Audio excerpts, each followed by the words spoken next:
पूछिए तो ना। अच्छा, क्या कुछ अभी दो साधु के भेष में लोग को पकड़े, क्या कुछ पूरा मामला तो है? ये घटना ये है कि विगत महीने में 18 तारीख को बाबा लोग के द्वारा महिला के पास जाकर और गुमराह करके लगभग 2.5 लाख का चैन उनके से ठगी कर लिया गया था।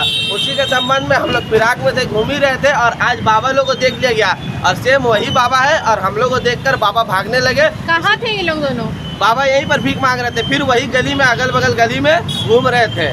सोच रहे थे कि जो गली में हम दाल पहले गल गया फिर वहीं गल जाएगा, वही चक्कर में लोग घूम रहे थे, भटक रहे थे। तो सभी यहाँ के लोगों के द्वारा ये वीडियो क्योंकि बहुत ज़्यादा वायरल हुआ था, हर एक चैनल में चला था, तो सब लोग सतर्क थे और उसको पकड़ लिया गया बाबा को देख के। और बाबा जैसे ही उसको पता चला कि बाबा को हम लोग पकड़ रहे हैं, बाबा भागने लगे और पहचान भी हो गया। जिन महिला का छिनतई हुआ था वो महिला भी आई, वो महिला भी बोली कि हाँ यही दो बाबा है।